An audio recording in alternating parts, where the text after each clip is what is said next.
Friends, ఈరోజు spring onions తోటి egg fry ఎలా చేసుకోవాలో ఈ వీడియోలో చూపించబోతున్నాను.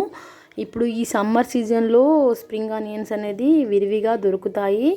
ఎప్పుడు మనము రొటీన్గా ఆనియన్స్తో కాకుండా ఈ విధంగా స్ప్రింగ్ ఆనియన్స్ తోటి ఎగ్ ఫ్రై చేసుకోండి, చాలా మంచిది. ఈ ఉల్లికాడలు అనేది హెల్త్కి చాలా మంచిది. ఇది ఎలా చేసుకోవాలో ఈ వీడియోలో చూపించబోతున్నాను. Tasty spicy onion egg fry. ముందుగా ఇది స్ప్రింగ్ ఆనియన్స్ తీసుకున్నానండి. ఇవి సన్నగా కట్ చేసి పక్కన పెట్టేసుకోవాలి. అదేవిధంగా ఒక పెద్ద సైజు ఆనియన్ అండ్ ఒక 4 పచ్చిమిర్చి సన్నగా కట్ చేసి పక్కన పెట్టేసుకోవాలి. ఈ విధంగా కట్ చేసి పక్కన పెట్టేసుకున్న తర్వాత స్టవ్ పైన ప్యాన్ పెట్టుకొని 2 టేబుల్ స్పూన్ వరకు ఆయిల్ వేసుకోవాలి. ఆయిల్ అనేది హీట్ అయిన తర్వాత మనం సన్నగా కట్ చేసి పెట్టిన ఆనియన్స్ అండ్ పచ్చిమిర్చిని వేసుకోవాలి. ఇప్పుడు మనము కట్ చేసి పెట్టిన ఉల్లికాడలను కూడా ఇందులో వేసుకొని ఒక 1 మినిట్ కలుపుకొని మూత పెట్టేసి స్టవ్ అనేది సిమ్లో పెట్టేసుకొని ఇవి ఉడికించుకోవాలి.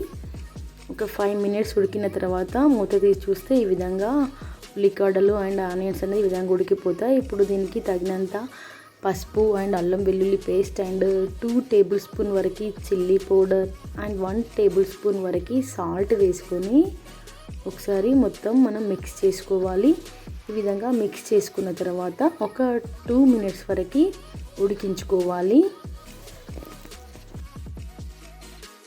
ఇవి ఉడికిపోయాక ఇప్పుడు మనం ఇందులో ఎగ్స్ని బ్రేక్ చేసి వేసుకోవాలి. నేను 4 ఎగ్స్ తీసుకున్నానండి. 4 ఎగ్స్ని 1 బై 1 బ్రేక్ చేసి ఇందులో వేసుకుంటున్నాను. ఈ విధంగా మనం ఎగ్స్ వేసుకున్న తర్వాత స్టవ్ అనేది లో ఫ్లేమ్లో పెట్టుకొని మూత పెట్టేసి మరొక 5 మినిట్స్ వరకు ఉడికించుకోవాలి. చూడండి, 5 మినిట్స్ తర్వాత మూత తీసి చూస్తే మన ఎగ్స్ అనేది ఈ విధంగా ఉడికిపోతాయి. ఇప్పుడు మనము ఈ ఎగ్స్ని బ్రేక్ చేయకుండా, నేను ఎగ్కి అలాగే ఉండాలని నేను బ్రేక్ చేయట్లేదండి. మధ్యలో ఈ విధంగా పెట్టి ఎగ్ అనేది ఓన్లీ సపరేట్ చేసుకుంటున్నాను. మీకు ఎగ్ పొడిలాగా కావాలంటే మనం కలుపుకుంటే అది ఎగ్ పొడిలాగా అయిపోతుంది. చూడండి, నేను ఈ విధంగా ఏ ఎగ్కి ఆ ఎగ్ సపరేట్గా సెకండ్ వైపు టర్న్ చేసుకుంటున్నాను. ఈ విధంగా 4 ఎగ్స్ని ఈ విధంగా టర్న్ చేసుకున్న తర్వాత మరొక 2-3 మినిట్స్ వరకు మూత పెట్టేసి ఉడికించుకోవాలి.